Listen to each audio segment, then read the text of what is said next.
네, 우리 수험생 여러분 안녕하세요. 지난 토요일에 있었던 지방지 9급 네, 우리 수험생 여러분 안녕하세요. 지난주 있었던 지방지 9급 국어 해설의 방문각 덕후국어 천지연입니다. 우리 수험생 여러분들께 제가 시험 해설에 앞서서 이런 얘기를 먼저 좀 드리고 싶습니다. 끊임없이 응원할 것, 서슴없이 사랑할 것, 거침없이 상처받을 것, 그리고 막힘없이 나아갈 것. 이 모든 것들은 사실 누군가 우리에게 해주는 게 아니라 지금 우리 스스로에게 해줘야 되는 것들이라고 생각을 해요. 자, 그리고 저는 옆에서 이렇게 빨간 약을 들고 제가 이렇게 든든하게 지켜드릴 건데요. 오늘 우리 수험생 여러분들께 저는 시험 이후 우리는 이라고 하는 이 메시지로 우리 수험생 여러분들 해설 들어가기 전에 먼저 얘기를 하고 들어가려고 합니다. 자, 먼저 우리 시험을 마친 수험생 여러분들께서는요, 나를 추스리기 들어가 주시고요. 그리고 이제 그 이후 2024년을 준비할 우리 수험생 여러분들께서는요, 단단한 멘탈, 그리고 건강 관리, 그리고 준비 훈련 기간 필요하죠. 이걸 마치고 난 다음에는 전략적인 공부 계획과 함께 그리고 이것에 선행하여 저는 오답 노트를 제시합니다. 자, 이 오답 노트가 없이 그 다음을 가는 것은 우리 수험생 여러분들께서 다음을 준비하는데 굉장히 좀 준비가 덜 된 상태로 이렇게 시작을 하는 것이다 라고 생각을 하고요. 만약에 초시이신 우리 수험생 여러분들께서도 시험 문제, 올해 상반기에 있었던 국가직 9급의 문제, 그리고 지방직 9급의 문제를 꼭 풀어보시고, 2024년을 준비를 해주시고요. 그리고 이제 상반기 시험을 마치고 2024년을 새롭게 다시 또 도전하실 우리 수험생 여러분들께서는 필히 이 오답 노트가 우리 수험생 여러분들의 2024년을 안전하게 또 이렇게 전략적인 공부로 갈 수 있게 해줄 거라고 생각을 합니다. 자, 이 오답 노트를 쓴다는 것은 굉장히 마음 아프고 또 한편으로는 방법도 좀 서투를 수 있고요. 그래서 저는 오늘 우리 수험생 여러분들하고 바로 이 오답 노트를 1번부터 20번까지 하나하나 정성 들여서 우리 수험생 여러분들과 소통하면서 이렇게 클리어해 나가도록 하겠습니다. 그리고 문항당 앞으로가 중요하죠. 그래서 이 문항을 통해서 우리가 어떤 교훈을 얻어야 되는지까지 함께 대책점을 또 세울 수 있는 그런 시간이었으면 좋겠습니다. 제가 첫 번째 페이지로 이렇게 띄워드린 달라진 시험, 어떻게 준비하실 건가요? 라고 하는 부분에 대해서 우리 수험생 여러분들께서 아마 많이 들어보셨을 겁니다. 이제 시험이 끝난 이후로 뭔가 시험이 변화하고 있다. 그리고 이 달라진 시험에 맞춰서 나도 준비를 해가야 된다. 그런데 어디서부터 어떻게 준비를 해가야 할지 굉장히 막막하실 건데요. 자, 그래서 저랑 먼저 1번 이렇게 들어가겠습니다. 제가 1번에 이렇게 각 문항별로 키워드 이렇게 색깔로 먼저 준비를 해가지고 왔고요. 사실 이제 제가 여기 페이지마다 우리 수험생 여러분들께 좀 이렇게 제시하고 싶은 혹은 안타까운 이런 점들을 좀 그림으로 뭐 여러 가지 것들로 해서 좀 기억에 남을 수 있게 이렇게 좀 준비를 해가지고 왔습니다. 제가 1번에는 특히 뭐 동정할 거면 돈으로 주시오라고 하는 이 그림을 그려놨는데 제가 이 국어 시험 후에 우리 수험생 여러분들을 만나면은요, 꼭, 만나게 되는 수험생 분들 중에 이런 말씀들은 꼭 나오죠. 시간 문제요. 이 시간에서 자유롭지 못하잖아요. 사실 뭐 평정한 이런 그 평온한 마음으로 이렇게 문제를 풀 때는 답들이 잘 보이는데 사실 시험장에 가면 너무나 떨리고 그리고 보이던 것들도 잘 안 보이고 5 과목을 100분 안에 풀어야 된다는, 그리고 내가 열심히 준비한 것들을 이 시험지 이 100분 안에 결정이 난다는 이 중압감이 정말 보이던 것들도 안 보이게 하거든요. 사실 이 1번은 시험 문제 풀이가 정말 들어가면 가슴이 아플 정도로, 만약에 틀린 분들이 계시다고 한다면, 자, 그러면 이 1번 문제가 어떻길래 제가 이런 화두를 집어 넣었나? 지금 기억부터 리을까지 이렇게 밑줄이 그어 있고요. 말하기 방식이라고 하는 지난 4월에 있었던 국가직 9급에도 나왔던 문제 유형이죠. 말하기 방식. 이런 문항이 출제가 됐는데요. 제가 우리 수험생 여러분들하고 마지막 시험 보러 가시기 전 일주일 전에, 그러니까 6월 10일 시험 일주일 전에 3가지 테마로 이렇게 특강을 했습니다.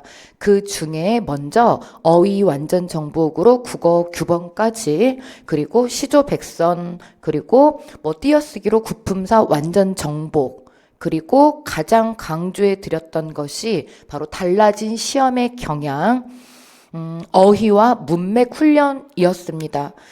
직접적으로 우리 이번 시험에 뭐 5개 문제가 문법 문제 하나, 그리고 4개 문제를 우리가 거의 어휘 문제로 이렇게 볼 수 있는데, 이 문제들이 다 여기 이제 어휘 제가 80제로 이렇게 정리를 해드렸는데요. 여기에서 이렇게 이제 출제가 되고, 그리고 전체적으로 20개 문항이 다 문맥을 통해서 푸는 이런 문제들이었죠. 어휘는 단순 암기가 아니라 문맥을 통해서 이렇게 파악을 해야 되는 이런 문제 유형이었습니다. 자, 그래서 지금 이 1번의 문제는 단순하게 뭐 이렇게 암기를 해서 이렇게 풀 수 있는 뭐 화법의 이론으로 푸는 이런 문제가 아니라, 정말 우리 20살 이상 대한민국 국민이라고 한다면은 문맥으로 얼마든지 처리를 할 수 있는, 다만 시험장에서 1번 문제이다 보니까 떨지만 않았으면 굉장히 쉽게 처리할 수 있는 난도의 그런 문제였음을 말씀을 드리고요. 자, 같이 확인을 해보러 갈게요. 가장 적절한 것 그랬는데요. 답은 1번입니다. 자, 주무관님이 AI에 대한 국민의 이해도를 높이기 위해서 성명회를 개최할 필요가 있다고 생각해요 라고 하니까, 이건 우리 비문학에서도 굉장히 중요하게 말씀을 드렸던 보조사죠. 은는 만도라고 하는, 특히 이 도라고 하는 것은 역시라고 한 뜻이잖아요. 그렇기 때문에 상대 의견에 대해서 공감, 나도 그렇게 생각해 라고 하는 것을 직접적으로 표현하고 있는 것이 맞습니다. 그리고 이 절감이라고 하는 표현, 나도 그렇게 몹시 느끼고 있다 라고 하는 그런 문맥적 의미의 단어이지 않습니까?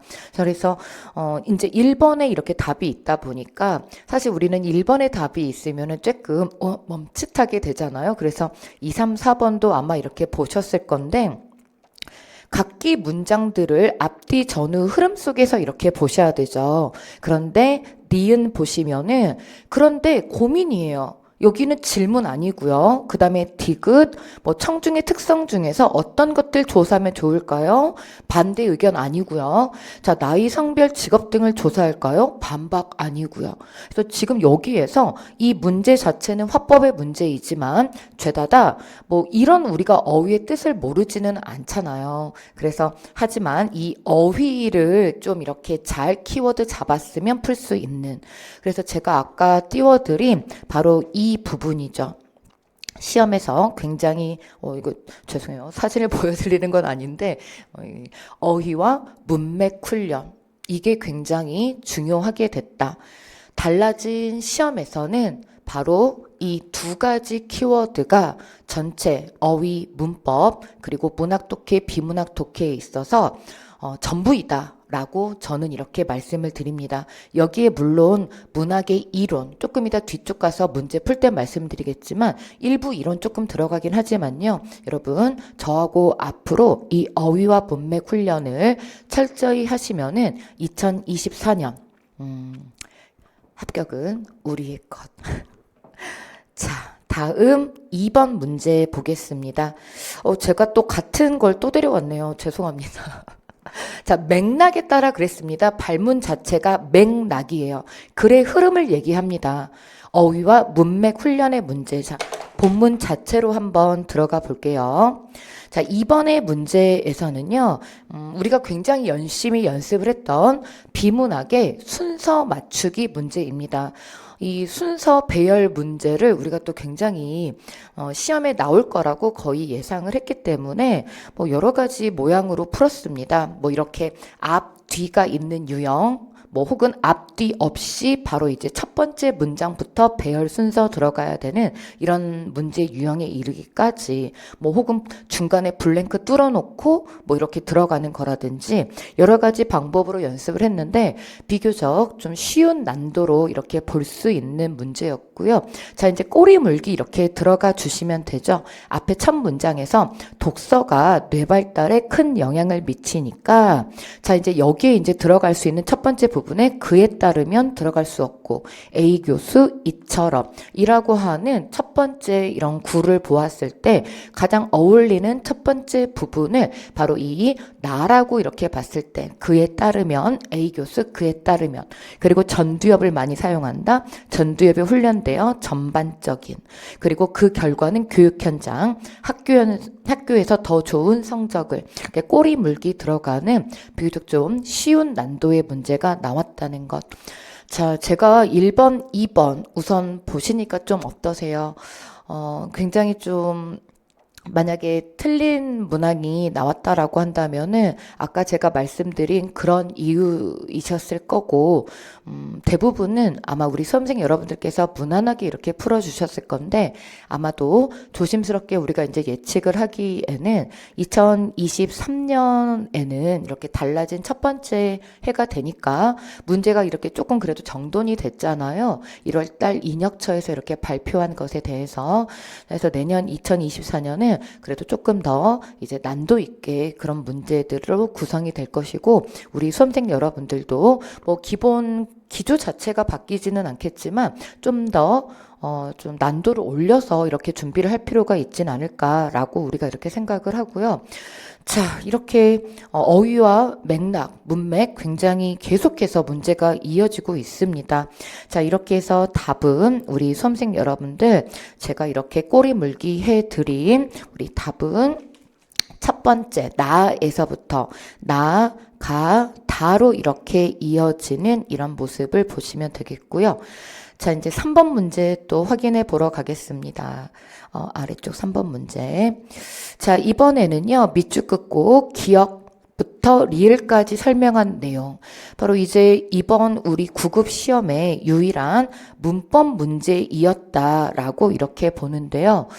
사실 이 문장 성분의 문제는 제가 시험 들어가기 전 테마에 구품사 완전 정복이 있었잖아요. 바로 이제 그 구품사를 얘기하면서 같이 얘기하는 부분이 바로 이 문장 성분이거든요. 그래서 마지막까지도 우리 수험생 여러분들께 이렇게 말씀은 드렸는데 사실 난도가 너무 쉽게 나왔죠. 지금 물이 얼음이 되다가 이 얼음이 되다 아니다 앞에는 무조건 보어잖아요. 근데 이걸 부사어다라고 얘기를 해서 난도 하의 문제를 이렇게 만들었는데 조금 억울하죠. 왜냐하면 우리가 문법을 굉장히 또 잘 꼼꼼하게 이렇게 준비를 했는데 이런 문제가 나와져서 조금 억울하긴 합니다. 공부를 우리가 열심히 한 것에 대해서.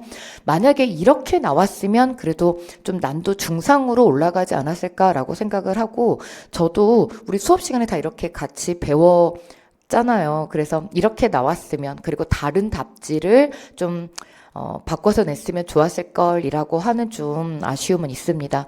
물이 얼음으로 되다인데 이번에는 자 되다 아니다 앞이지만 의로라고 하는 것이 되면은 변성의 부사격 조사 그래가지고 이건 보어가 아니라 부사어가 되거든요. 뭐 이걸 의도해서 이렇게 부사어라고 했는지 아무튼 우리는 잘 맞춰줬으면 되니까 조금 억울하긴 하지만 이렇게 이제 문제를 3번까지 잘 왔습니다. 그래서 이 부분에 대해서도 우리 수험생 여러분들께서 뒤쪽 페이지에 보면은 20번 문제가 또 문법이 좀 섞인 그런 언어 지문이 있습니다. 그래서 우리가 이제 그런 언어 지문도 준비를 해가지고 갔잖아요. 문법을 바탕으로 한 비문학 지문. 그래서 지금 뭐 문법다운 문제는 3번하고 그리고 뒤쪽에 있는 20번 그 국어의 비문학 지문 이렇게 생각하면 되는데 내년에도 만약에 이렇게 이 정도의 문항수로 해서 언어 지문까지 이렇게 본다고 한다면은 우리 수험생 여러분들께서 문법은 너무 지엽적이지는 않되 가장 기본 이제 뭐 어차피 독해를 할 때도 필요하니까요. 여러분들 기본이 될 수 있는 문법 용어는 잘 정리하면서 이 문법을 처리하는 것이 좀 시간을 너무 많이 들이지 않게 처리하는 것이 또한 전략적인 공부의 하나의 이제 방법이 되겠다라고 말씀을 드리고 가겠습니다. 자, 다음 3번의 문제 지나서 이제 4번 갑니다. 제가 여기에는 이거 이제 쇠주는 아니고 사이다 하나 데리고 왔는데 바꿔 쓸 수 있는 유사한 표현으로 적절하지 않은 것은 이라고 하는 문제입니다. 사실 이 문제는 문제 자체가 한자어인데 한자를 다 빼가지고 왔죠.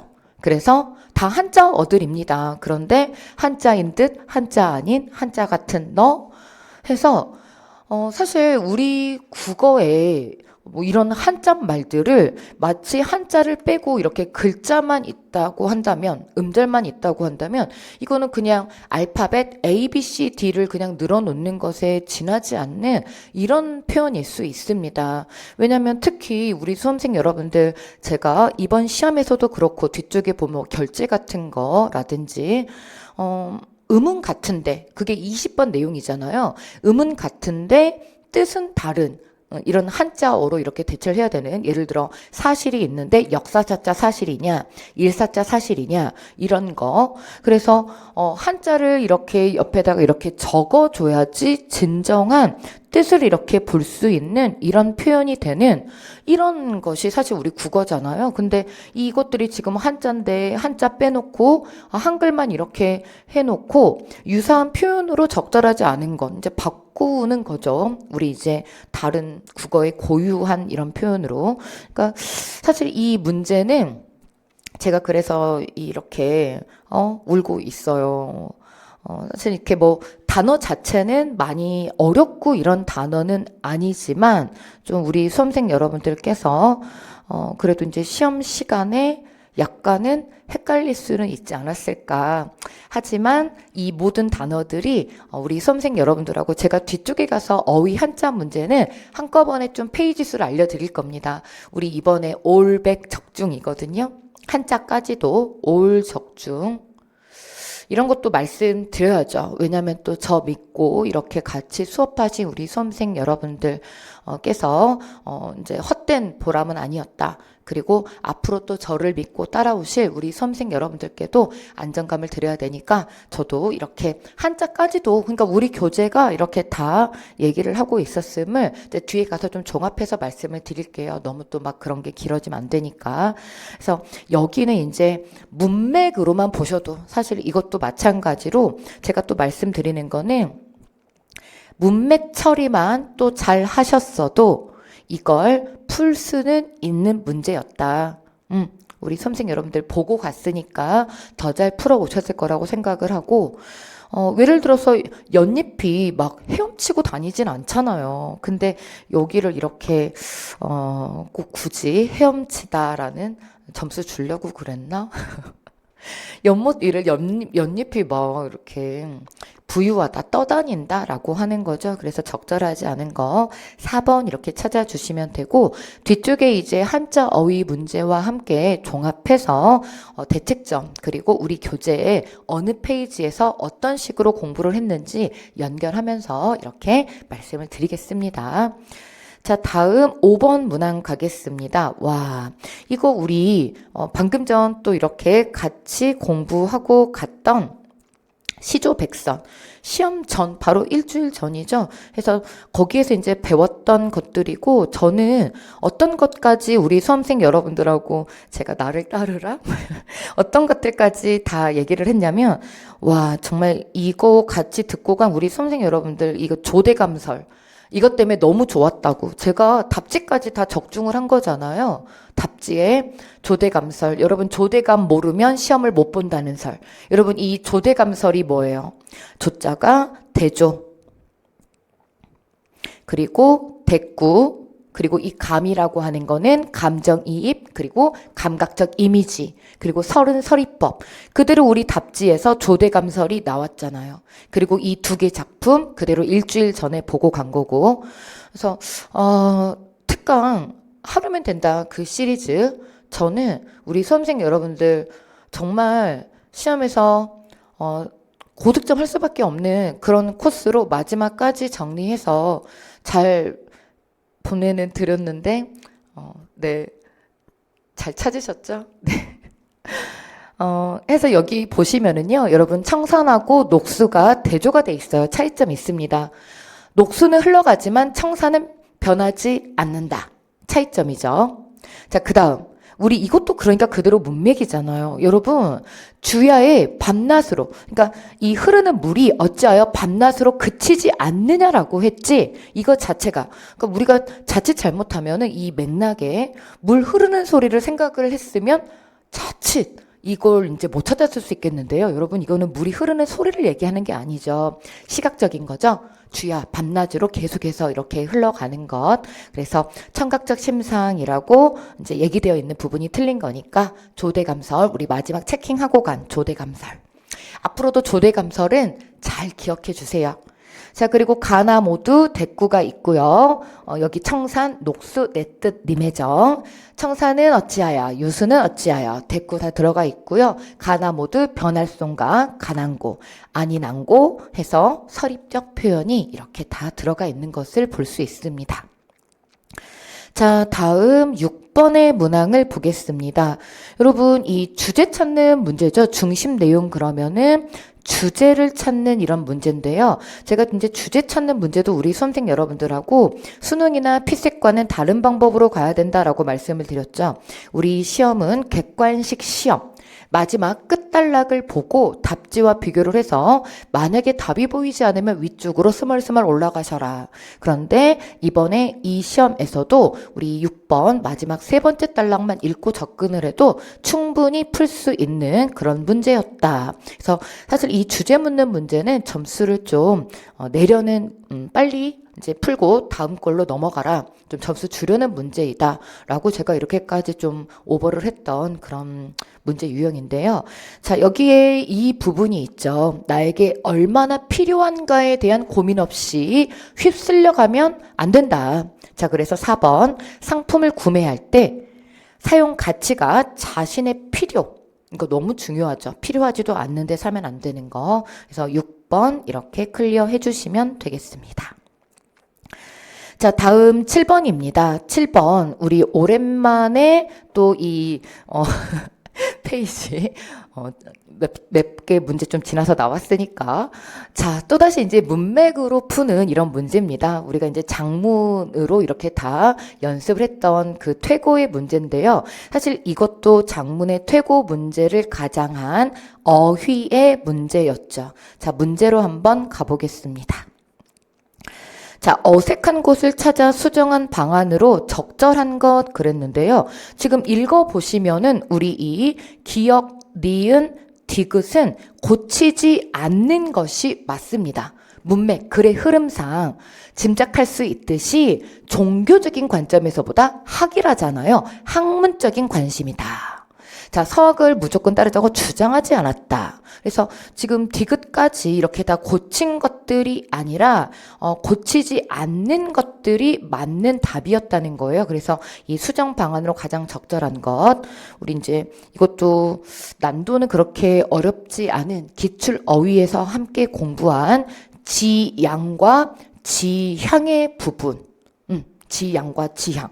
뭐 예를 들어 줬다 쫓다라든지 지양 지향 해서 지양이라고 하는 것은 그칠 양자 그건 하면 안 되는 거고 지향은 향할 향자 그걸 계속해서 나아가야 되는 거고 그래서 여기에 문맥적 의미로 지양을 해주는 것이 맞는 이런 고친 내용이 되는 거죠. 자, 이제 이런 것도 그러니까 어때요? 여러분들이 뭐 문제가 물론 지금처럼 아래 답지에서 똑같은 답지로 이렇게 돼서 기출에서 봤던 거 빨리빨리 뭐 이제 볼 볼 수 있는 그런 눈에 익은 어휘, 뭐 이런 걸로도 우리가 접근이 되기는 하지만 어찌됐든 시험장에서 우리 수험생 여러분들께서 바쁜 마음 가운데 읽어가시면서 아래 답지와 순발력 발휘해서 문맥 따져가면서 이렇게 풀어주셔야 되는 것.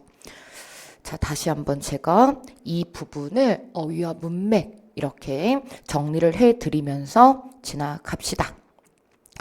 자, 다음 8번도 마찬가지입니다. 발문 자체, 맥락을 고려할 때 빈칸에 들어갈 말, 이것도 마찬가지로 문맥이죠. 자, 문제로 가보겠습니다.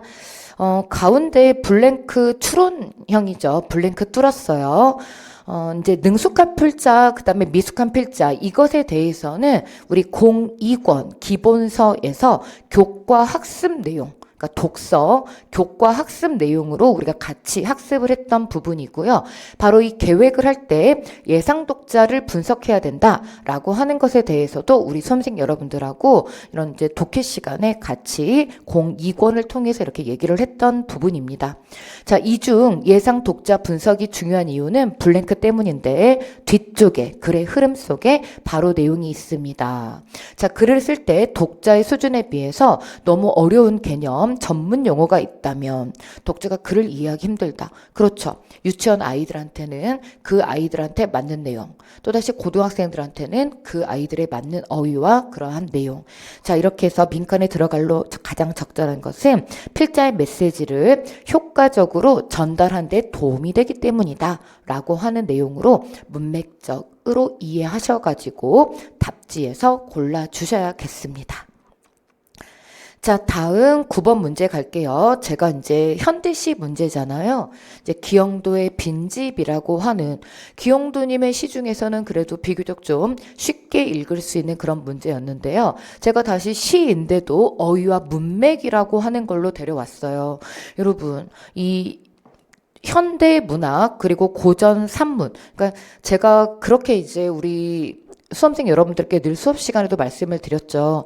우리 이제 시험이 예전보다 문학을 좀 더 이제 문항을 좀 늘려가지고 내기 시작을 했고 현대 2개, 고전 2개씩 뭐 이런 식으로 내기 시작을 했고 이제 고전 운문은 좀 더 이론이 들어간 게 이렇게 나오지만 나머지 3개 영역 이제 현대의 운문이라든지 현대나 고전의 산문 이쪽은 문맥을 파악하면 풀 수 있는 이런 유형으로 나올 것이다 라고 해서 독해식으로 계속해서 준비를 이렇게 해드렸단 말이에요. 그래서 이것도 사실 우리 수험생 여러분들께서 만약에 이 시를 안 보고 가셨더라도 아래 문맥적으로 이해만 하면 충분히 풀 수 있는, 그래서 제가 이것도 색깔로 이렇게 구분을 해서 좀 데려왔어요. 자, 1번 답지에 보면은 대상 호명해요. 우리가 호명한다, 부른다는 말 모르지 않습니다. 어휘죠. 자, 밤들아, 안개들아, 촛불들아, 종이들아, 눈물들아, 열망들아. 자, 그런데 이것들을 호명, 부르면서 안타까운 심정이 되는 건 뭐냐면 앞에 꾸며진 부분을 보세요. 짧았던 밤들, 떠돌던 안개들, 모르는 촛불, 기다리던, 근데 뭘 기다려? 공포를 기다리는 흰종이, 망설임을 대신하는 눈물, 그리고 더 이상 내 것이 아닌 열망. 다 어떤 것들이에요? 앞쪽 상황이 부정적인, 마이너스적인 것들이 이렇게 있잖아요. 그렇기 때문에 1번 답지 이러한 문맥적 이해가 가능하죠. 앞쪽으로 표현법, 뒤쪽으로는 문맥적으로 인한 문맥으로 이제 파악하는 효과. 그래서 1번 클리어 해주시고요. 그 다음에 2번 답지는 우리 이 분홍으로 한번 가보겠습니다. 제목이기도 하고요. 빈집이 왜 상실감으로 공용해진 내면이냐, 느낌적인 느낌이냐, 노노. 우리 시험은 객관적으로 우리가 볼 수 있는 근거를 가지고 이렇게 답으로 향해야 되죠. 가엾은 내 사랑이, 빈집이 어떤 공간입니까? 이걸 내 사랑을 갇히게 한 공간이잖아요. 그러니까 사랑이 불쌍한 사랑이야. 그렇기 때문에 상실한 거죠. 여기에서 우리는 이렇게 이어보는 것이 무리가 아닙니다. 그쵸? 해서 정확하게 근거를 바탕으로 이렇게 문맥 훈련하는 거, 이게 중요하다. 그러니까 제가 이렇게 이제 문학의 문제도 어휘와 문맥 훈련이다 라고 하는 걸 계속 띄워드리는 거고, 자, 그리고 영탄적 어조. 여러분, 영탄이라고 하는 것은 내 감정을 드러내는 거잖아요. 지금 이렇게 이제 부르는 말 자체가 감정을 담고 있고, 그리고 이걸 이별의 정서를 부각하는 전체적인 내용에서 볼 수 있음을 우리는 확인할 수 있고요. 자, 지금 이제 글 쓰는 행위를 통해 사랑을 잃고 나는 쓰네라고 시작을 하잖아요. 그런데 이러한 글쓰기 행위를 통해서 어떤 회복 열망이 아니라 지금 제가 파랑색으로 다 밑줄을 그어드렸죠. 잘 있으라고. 잘 있으래요. 그러니까 나는 너와 이제 분리가 되겠다. 너희들 잘 있어. 이렇게 되는 거잖아요. 그렇기 때문에 이거는 사랑에 대한 회복이 아니라 나는 이제 그 사랑을 놓고 떨치고 일어나겠다라고 하는 이런 문맥적인 이해가 가능함을 볼 수 있습니다.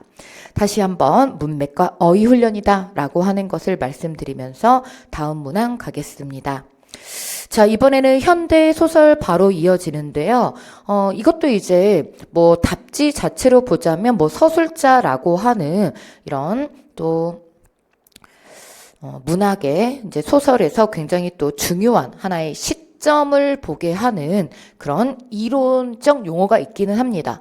하지만 뭐 시에서는 시 속에서 말하는 사람 시의 화자가 있어요. 소설 속에서 말하는 사람 서술자가 있어요. 라고 하는 것은 우리가 공부를 할 때, 이 문학을 공부하러 들어갈 때 시나 소설에서 처음 입구에서 이렇게 비교하면서 얘기가 되어지는 부분이고, 그리고 바로 이 서술자가 나오면은 그대로 시점 얘기로 이어진다라고 하는 것도 당연히 이론에서 이렇게 같이 처음 들어가는 부분에서 들어가는 가장 기본적인 이론인데요. 사실 저는 이 부분마저도 우리 수험생 여러분들께 문맥 이해이다. 그러니까 일종의 이론이 좀 섞이기는 합니다. 이론을 아주 배제하자는 건 아니에요. 근데 여러분 공부해 보셔서 알겠지만 이론이 그렇게 많지는 않지 않습니까? 그래서 그 이론들, 얼마 되지 않은 이론들을 잘 챙겨서 전략적으로 쓰셔야 되는데 결과적으로 마지막 종착역은 문맥 이해이다라고 하는 겁니다. 자, 그러면 여기 우리 나라고 하는 부분이 있기 때문에 1인칭 시점임을 알 수 있고, 그러면 1인칭 시점으로 내가 내 이야기를 하는지, 내가 다른 사람을 관찰하면서 그 사람을 대상을 삼아가지고 얘기를 하는지 파악하는 건데요. 여러분, 만약에 아홉켤레의 구두로 남은 사내는 우리가 모의고사에서도 이렇게 보고 비교적 유명한 이런 현대 소설 중에 하나인데요. 만약에 이 소설을 보지 않았더라도 상관이 없는 게요. 여러분, 만약에 이 아홉켤레 구두로 남은 사내가 전체적인 시점이 어떻든지 간에 시험에서 요구하는 거는 이거는 이제 수능에서도 이제 강조되었던 뭐 그런 내용일 겁니다. 여러분들 수능 세대시니까 잘려진 부분을 바탕으로 파악을 하셔야 되죠.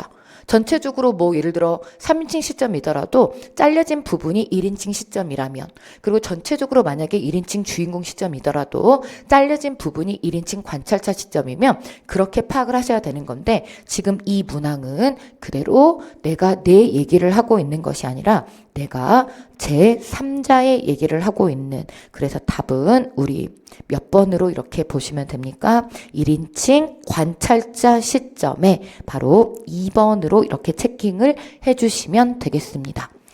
자, 1번 같은 경우는 3인칭 전적 작가 시점, 그 다음 2번 1인칭 관찰자 시점, 그 다음에 3번, 그 다음 1인칭 주인공 시점, 4번 그대로 3인칭 관찰자 시점입니다. 그래서 이런 것도 기본적인, 가장 기본적인 이론이다. 그래서 너무 막 아주 지엽적인 문학의 이론이 나오는 것이 아니라 아까 우리 고전 논문에서도 조대감설 가장 꼭 알고 가셔야 되는 그런 문학의 이론이지 않습니까? 그거하고 또 이렇게 시점이라고 하는, 그래서 전체적으로 문학 이론이 그렇게 많지 않아요. 가장 기본적인 것을 기본적으로 잘 물어줬다고 생각하고, 우리 수험생 여러분들께 제가 이후 가져가야 할 부분으로는 바로 이런 부분을 말씀드리고요. 네, 우리의 대책점은 어휘와 문맥 이해이다 라고 하는 것을 다시 한번 강조드리겠습니다. 자, 다음의 문항 11번. 또다시 이제 화법 유형인데요. 대화를 분석해보자 라고 했습니다. 자, 이것도 마찬가지로 그대로 문맥으로 보시면은 사실 어렵지 않게 또 편안한 마음으로 보면은 그렇게 풀 수 있는 문제인데요. 한번 확인을 해보겠습니다. 먼저 1번 답지 보시면은 은지는 첫 번째 발언에서 화제를 제시한다. 화제라고 하는 거는 이야기거리잖아요. 그래서 여기 첫 번째 은지가 나는 설탕세 부과해야 된다고 생각해. 전체적으로 이제 이 설탕세에 대해서 얘기를 하고 있죠. 그래서 화제 맞고요. 자, 그런데 2번만 가도 바로 나옵니다. 여러분 반대라고 하는 것은 그건 아닌 것 같아. 이런 내용이잖아요. 낫이 있어야 되는 건데 설탕세 부과하면 당 소비 감소한다는 것을 믿을 만한 근거가 있어? 근데 이거는 운지 주장 자체를 반대하는 것은 아니잖아요. 자, 뭐예요? 문맥 이해. 문맥 이해. 자, 그 다음 세 번째입니다. 자, 은지는 자신의 주장에 대한 근거, 이에 비례해 소비가 감소한다고 나와 있어. 자신의 주장에 대한 근거 제시하고 있고요. 그 다음 마지막 또 재윤이 마지막으로 은지가 제시한 주장에 대한 근거를 부정하고 있다는 게 바로 이런 표현입니다. 아, 그건 타당하지 않아. 타당하지 않아. 자, 어떠세요? 우리 선생님 여러분들, 제가 이렇게 조목조목 다 색깔로 이렇게 분류를 해드리니까 더 잘 보이시죠?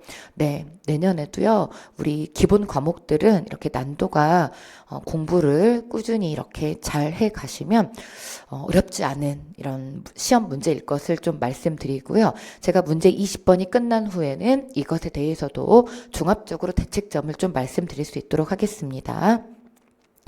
자, 다음 12번 보겠습니다. 제가 이거는 옆에다가 아예 교재를 좀 띄워가지고 왔는데요. 이제 제가 좀 어휘 이쪽 부분을 종합해서 어떤 책으로 공부했는지를 말씀드리겠다고 이렇게 말씀드렸잖아요. 자, 블랭크 뚫어진 어휘 문제입니다. 이것도 마찬가지로 제가 그 사진 안 띄워도 이제 알겠죠. 어휘와 문맥입니다. 어휘와 and 문맥. 왜냐면 그 어휘 뜻만 알면 풀 수 있는 문제가 아니라 글의 흐름에 따라서 말씀드린 역사사자 사자냐 사실이냐 일사자 사실이냐 바로 이런 문맥을 따져야 되는 그런 문제이거든요. 그래서 우리 교재에서 그대로 다 이 4개 단어 앞서 보았던 한자 어들까지 02권 어휘책에서 그대로 봤는데요. 제가 이제 다음에는 그대로 뭐 제가 이렇게 또 쪽수도 이렇게 다 데려왔어요. 지금 그래서 제가 써드렸죠. 11번부터 14번은 사실 모두 문맥형의 문제. 이제 더 이상 말하면 지겨울 정도로. 그러면 관건은 이거죠. 앞으로 이 문맥 훈련을 어떻게 해 나갈 것인가.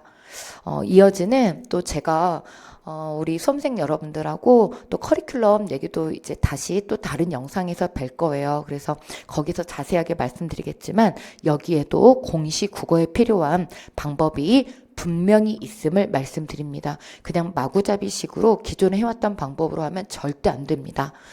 자, 그래서 우리 뭐 구가, 매수, 알력, 편달 이런 용어들이 있는데요. 적절하지 않은 것은 지금 매수가 틀려 있죠. 자, 매수라고 하는 것은요, 그가 오래 살아온 자기 집, 명의의 집을 매수하려고 했는데 사려고 하는 사람이 없다라고 지금 이렇게 얘기를 하고 있습니다.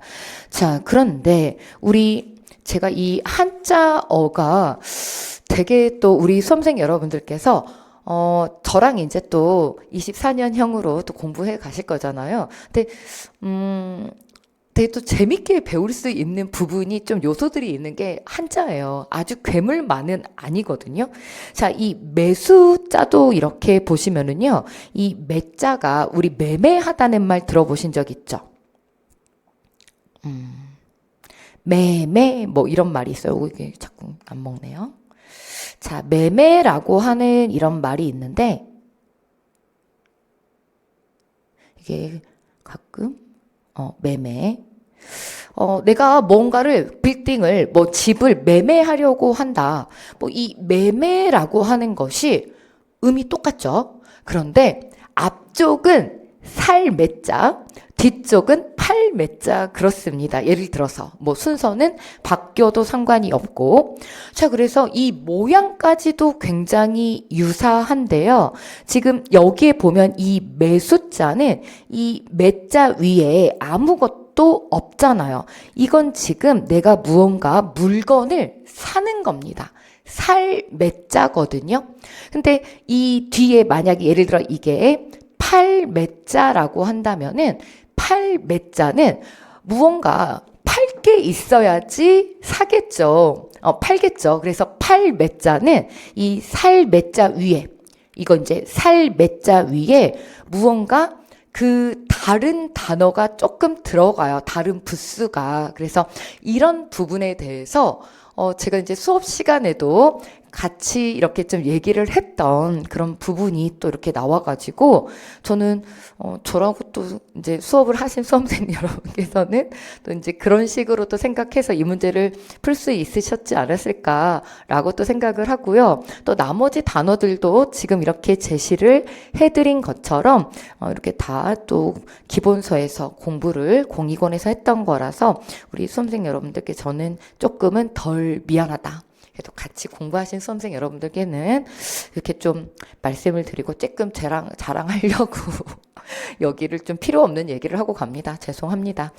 자, 그래서 여기에 이게 이제 문맥상 틀린 거죠. 이 매자가 들어가면 안 됩니다.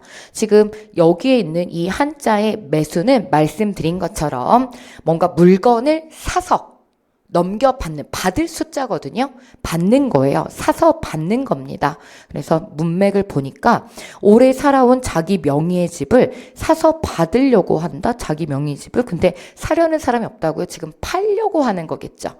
그러니까 단순하게 또 한자만 외워서도 안 되고 어휘만 막 암기를 해서도 안 되고 기출에 나왔던 것만 막 그냥 계속해서 많이 풀어본다고 해서 되는 것도 아니고 뭔가 전략을 가지고 해야 되는데 제가 가져온 뭐 잠깐 그거 보여드리자라고 한다면은 우리 수험생 여러분들하고 제가 이제 그 페이지를 좀 이렇게 아이고 여기 있습니다. 죄송합니다. 이렇게 데려왔어요.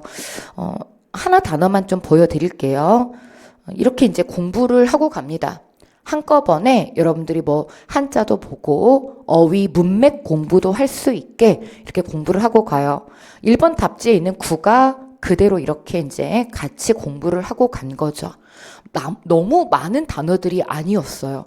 여러분들한테 이게 또 시험이 나올 만한 범위가 있거든요. 그래서 우리 이제 전략서 보시면 알겠지만은 제가 1절부터 13절까지 해가지고 한자, 그 다음에 한자 성어 공부하는 거, 뭐 이번 아쉽게 우리 지방직 9급에 한자 성어 문제가 좀 이렇게 안 나왔지만 이거 이제 볼 수 있게 이렇게 다 문맥까지 훈련할 수 있는 3-in-1의 공부를 할 수 있게 이제 했다는 거 다시 한번 이렇게 좀 보여드리고요. 자, 이제 다음 문제 갑니다. 계속해서 이어지는 문제도 이건 그대로 이제 한자를 찾는 이런 문제인데요. 방금 전 보여드린 이 모양, 이 모양 하고요. 그리고 우리 시험 보기 일주일 전에 이렇게 보셨던 그 한자 완전 정복, 그 어휘 완전 정복 80제에서 그대로 이제 또 보고 가셨던 단어들이 나왔습니다. 3개의 단어, 밑줄 끈 3개의 단어들을 한자로 이렇게 보는 건데요.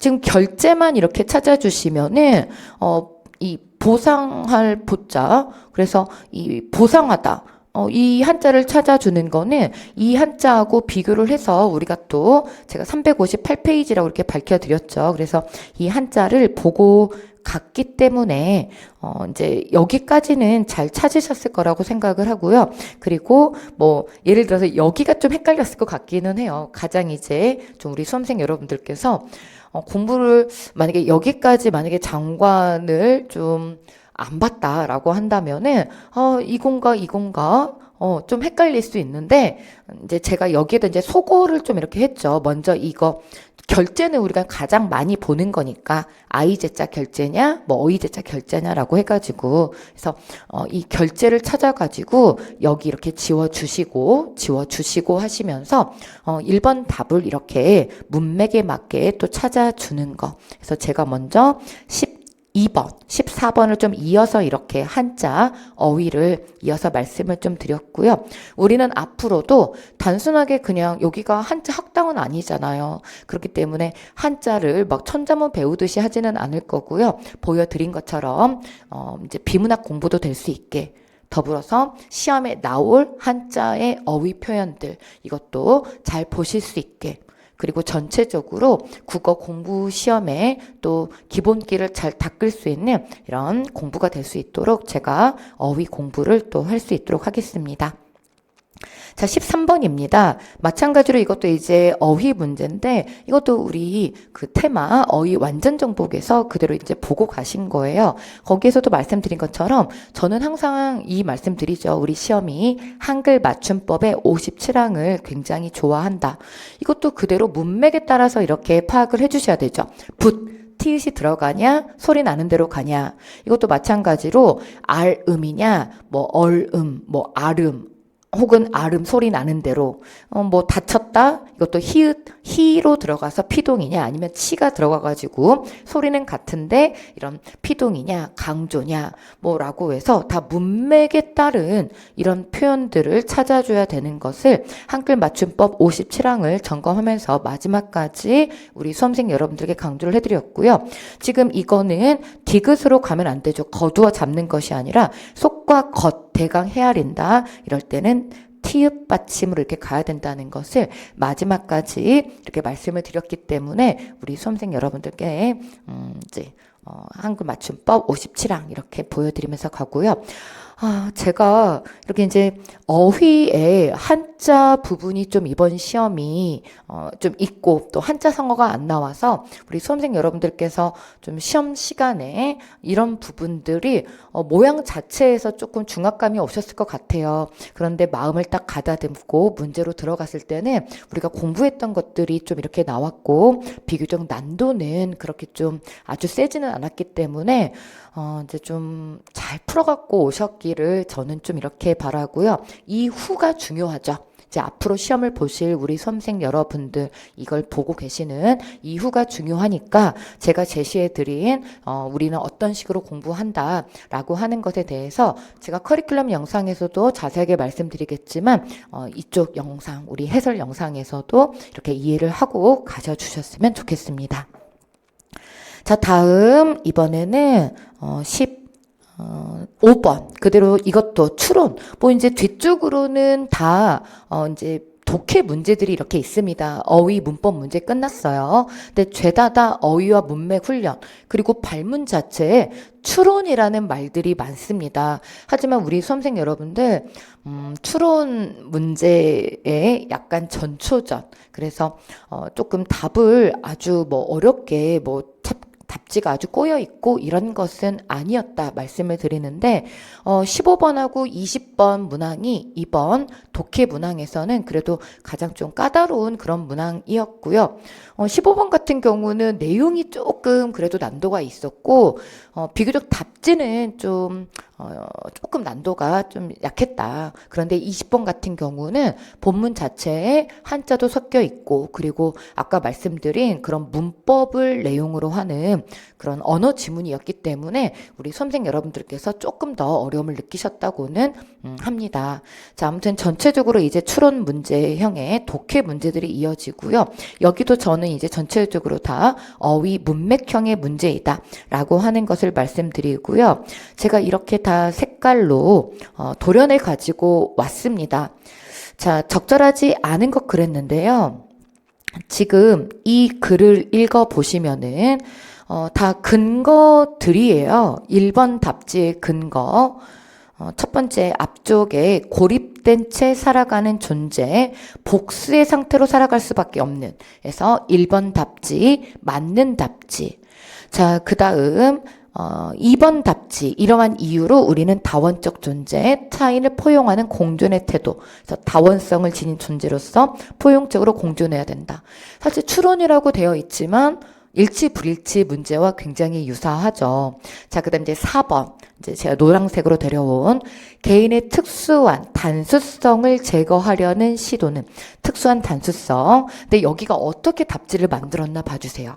여기 본문에서는 특수한 단수성을 겸비한 채 살아간다 그랬고 답지에서는 반대죠. 이걸 제거하려는 시도다라고 이렇게 얘기를 하고 있단 말이에요. 자, 그렇기 때문에 살짝 본문의 내용을 반대로 이렇게 가지고 있고 이걸 뭐 우리 피셋의 논리 뭐 이런 그 구조 바꾸는 뭐 이런 답지 배우는 방식들이 있어요. 근데 사실 딱히 거기까지 가지 않아도 우리 수험생 여러분들, 우리 이제 9급, 7급의 이런 그 국어 문제의 비문학 추론 문제는 충분히 저랑 배우는 일치 불일치 이거 답지 활용하는 문제 이론 잘 배우면 이론도 많지도 않습니다. 충분히 가능한 그런 문제. 이번에도 그랬고 내년에도 그럴 거라고 생각을 하고요. 자, 이제 이 부분을 살짝 바꿔가지고 아래에 있는 어떠한 획이라도 시도되어서는 안 된다라고 하는 것을 이어서 답지를 만들었는데요. 자, 볼게요.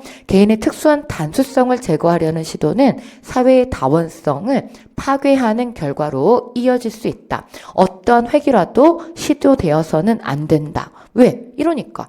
자, 해서 충분히 우리가 추론할 수 있는 그런 답지들인데, 라스트로 제가 이제 파란색으로 도려가지고 왔습니다. 이 유일무이성이라고 하는 거요. 개인의 유일무이성. 자, 이것을 보존하려고 하는 이 제도는 개인의 보편적 복수성을 침해한다. 라고 이렇게 얘기를 하고 있는데요. 여기도 보시면 공동체 정화 등을 목적으로 개인별적 유일무이성을 제거하는, 마찬가지로 여기는 제거, 여기는 보존 이렇게 얘기를 하고 있는데요. 반대로 또 이렇게 만들었죠. 반대로 만들어서 아까 우리 4번처럼 이 노란색 부분을 바탕으로 생각할 수 있는 부분이 4번 답지였다고 한다면 3번은 보편적 복수성을 침해한다. 이런 답지는 상상이 됩니다. 본문의 내용을 바탕으로 생각할 수 없는 답지. 바로 이제 이런 부분들에 대해서 우리 수험생 여러분들과 이제 수업 시간을 통해서 이런 답을 잘 찾아가는 이런 것들을 학습하면 되겠습니다. 자, 다음 문제 가볼게요. 자, 이번에는 16번 문제에서 이해한 내용. 자, 이제 고전 춘향전이 이렇게 나왔습니다. 춘향전 같은 경우는 사실 뭐 굉장히 뭐 기출도 많이 됐었고, 우리 수험생 여러분들께서 또 굉장히 또 많이 이제 보셨던, 이제 뭐 이 내용 자체는 잘려진 부분, 여기는 많이 못 보셨더라도 많이 보셨던 그런 고전 산문입니다. 하지만 동일하게 어떤 것, 잘려진 부분을 내가 어찌됐든지 나에게 주어진 시간 내에 이렇게 찾아내셔야 되잖아요. 그렇기 때문에 뭐 내가 배운 작품이 나왔건, 내가 좀 아는 작품이 나오면 조금 안정감이 든다고 하는 이런 효과는 있죠. 하지만 여러분은 철저하게 어떤 준비를 해주셔야 된다? 네. 시간 안에서 문맥을 파악할 수 있는, 그리고 사실적 사고를 잘 할 수 있는 이런 훈련을 하셔야겠다. 문학에서도. 자, 해서 지금 1번, 2번, 4번 같은 경우는 제가 이렇게 또 색깔로 이렇게 해가지고 온 것처럼 그대로 다 본문에 있는 일치적인 내용입니다. 자, 이제 뭐 뒤쪽으로는 이것으로 인한 효과들이죠. 자, 녹색 부분이 죄다다다 이렇게 동일한 글자가 반복돼요. 앞에는 1, 두 번째는 2, 세 번째는 3. 그래서 이렇게 반복되면 기본 리듬감 조성이죠. 그리고 1, 2, 3 숫자 활용이죠. 그래서 주인공이 지금 매맞는 이런 처한 상황을 보여주고 있고요. 자, 여기에 이부불경, 일편단심. 우리 이제 유교에서 말하는 유교적 가치, 충과 효와 열. 그래서 지조절개 지키는 거, 그래서 주인공의 의지를 드러내고 있는 이런 문맥 이해도 맞습니다. 그런데 등장인물이 대화를 하고 있는데 내적 갈등이 해결되는 것이 아니라 마지막 부분에 보면 서럽다잖아요. 해결되지 않습니다. 그래서 이런 부분이 또다시 문맥 이해이다 라고 하는 것을 다시 한번 강조해서 말씀드리겠습니다. 자, 17번 문제 봅니다. 와, 이제 조금 우리 수험생 여러분들, 제가 전달 드리려고 하는 이 취지를 우리 수험생 여러분들께서 다 조금 받아들여 주셨을 거라 생각을 하는데요. 뒤쪽으로 17, 뭐 18번, 뭐 이런 19, 20번에 이르기까지 죄다 다 우리 수험생 여러분들 이런 문맥 이해입니다. 그래서 저는 여기서부터는 이제 조금 더 빠르게 이렇게 좀 진행을 해볼게요. 자세한 해설 같은 경우는 우리 수험생 여러분들하고 해설지를 통해서 이렇게 만나고요. 여기에 있는 이 지문 자체를 막 해설을 하는 것은 답을 찾아가는 뭐 이런 답 제시하는 이거밖에 안 되잖아요. 그래서 여기서 이제 수업을 막 이렇게 들어갈 수는 없고 하니까 뭐 그런 의미는 좀 떨어진다라고 생각을 하고, 이제 저는 어떤 근거로 되어 있다라고 하는 것을 이렇게 보여드리면서 뒤쪽 17번부터 20번까지는 본문에 있는 근거 중심으로 이렇게 다 추론된 겁니다 라고 하는 것을 확인하는 걸로 가름하겠습니다. 자, 그러면 여기 우리 이제 발문에서는요, 적절하지 않은 것 그랬고요. 첫 번째 답지를 확인할 수 있는 부분은 글을 모르는 사람에게, 여기 이제 답지에 보면은 그대로 글을 모르는 사람들. 자, 이제 그 다음 3번 답지, 문헌에 의한 유통은 구현에 의한 유통에 비해 시간과 공간의 제약이 적었다. 자, 이것에 대한 근거는 문헌에 의한 유통에 비해 시간과 공간의 제약이 많아서, 이것도 아까 우리 앞서 있었던 이 15번과 마찬가지로 본문에 있는 내용을 이렇게 이제 반대쪽으로 이제 이렇게 답지를 좀 응용해서 만들었죠. 자, 해서 여기 3번 답지도 맞는 답지. 그래서 본문을 반대로 응용해서 만든 거. 이제 4번에 있는 답지는 마지막 이제 세책가 부분, 여기에서 이제 이렇게 그대로 근거를 찾을 수 있는데요. 여기 이제 차람 같은 부분은 대가를 지불했다라고 했는데요. 대가를 지불했다라는 말이 없습니다. 없어요. 그래서 2번 답지가 틀려 있습니다. 자, 다음 18번 문제 보겠습니다. 이해한 내용으로 가장 적절한 것. 자, 이것도 마찬가지로 제가 그대로 답지의 근거점들을 이렇게 찾아왔는데요. 우리 1번 답지에 보면은 신라의 우리 발문 가장 적절한 것. 우리 1번 답지에 신라 정통론을 계승하지 않았다 그랬는데요. 흔히 삼국사기에 대해 신라 정통론의 기반에 있다. 그래서 1번 답지 틀린 답지. 자, 그 다음 3번 답지가 틀려 있는 이유는 위쪽 부분이죠. 관직에 있지는 않지만 기를 만한 사람을 실었다라고 했는데, 여기에서는 우리 3번 답지에서 관직에 오르지 못한 사람은 수록되지 않았다라고 얘기를 하고 있고요. 자, 4번 답지, 열전이 가장 많은 권수라고 했는데요. 첫 번째 부분에 보면은 전체의 5분의 1밖에 안 된다라고 얘기를 하고 있습니다. 자, 어떻습니까? 여러분, 어렵지 않죠? 글을 정확하고 빠르게 보는 훈련 하셔야 됩니다. 이걸 저하고 하실 겁니다. 3-in-1으로. 자, 2번 답지가 맞는 이유는 어디입니까? 이제 마지막 부분, 여기에서 그대로 답지, 근거 찾을 수 있습니다. 기존에 대한 평가를 다르게 할 수 있는 바로 연계소문. 이런 평가와 달리 다면적이고 중층적인 역사 텍스트. 자, 다음 19번 문제입니다.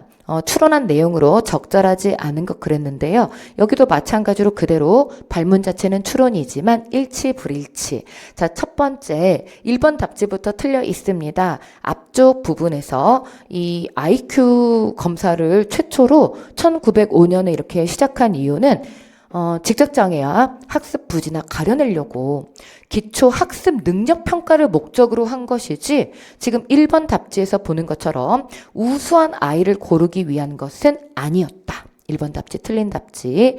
자, 2번 답지는 그대로 여기 녹색 부분이죠. 그래서 이 검사를 통해 비로소 인간의 지능을 구체적으로 최초의 IQ 검사. 그래서 2번 답지 만들어지기 전에는 이게 최초니까요. 당연히 수치로 비교할 수 없었겠죠. 자, 그 다음에 3번 답지는요, 아래쪽에 부분에 있습니다. 그래서 이렇게 뭔가 높은 점수를 받은 아이가 학업 평가에서도 높은 점수를 받을 가능성이 크다라고 하는 것. 그래서 IQ 높은 아이는 전체 지능이 높은 아이더라도 전체 지능은, 왜냐하면 일부만을 이렇게 측정하니까 높지 않을 수 있다라고 하는 근거가 되고요. 자, 그리고 이제 이 검은 부분이죠. 읽기나 계산 등 사고 기능과 관련된 과목에서 높은 이런 읽기 계산, 그래서 여기에서 높은 성취도를 보이는 경우가 많다라고 하는 부분에서 IQ가 높은 아이는 읽기 능력이 좋을 확률이 높다라고 하는 부분을 그대로 찾을 수 있어요. 자, 어때요? 지금 계속해서 추론을 발문으로 하고 있는 이런 답지 문제들이 계속 많은데 이번에 유난히 많죠? 앞으로도 그럴 거예요. 자, 그런데 어때요? 일치 불일치에 지나지 않죠?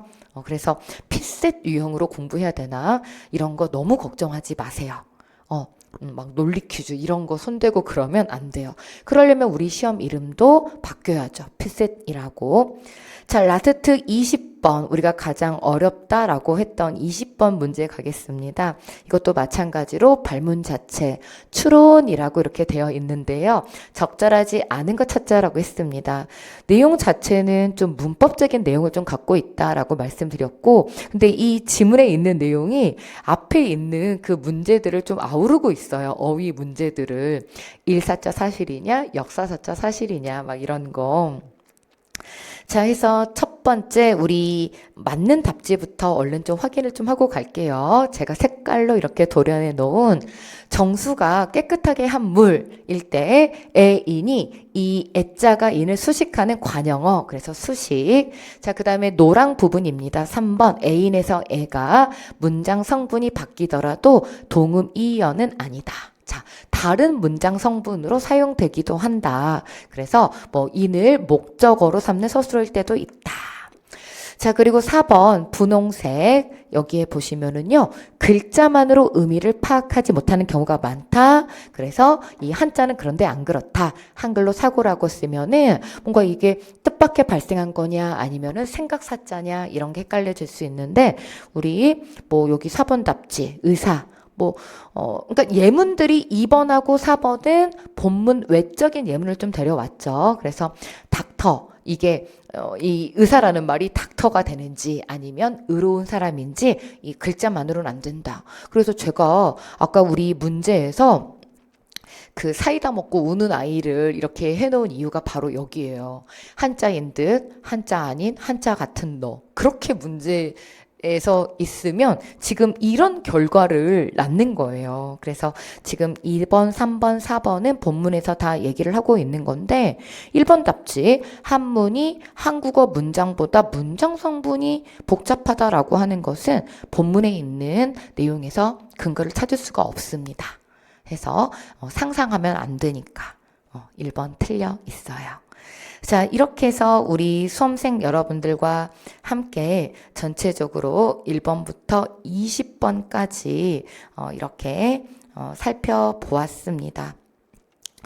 저는 우리 수험생 여러분들 오늘 저하고 함께 한 이 9급 해설을 통해서 앞으로 이후를 더 꼼꼼한 전략과 함께 잘 준비해 나가는 하나의 이런 시작점이 되었으면 좋겠고요.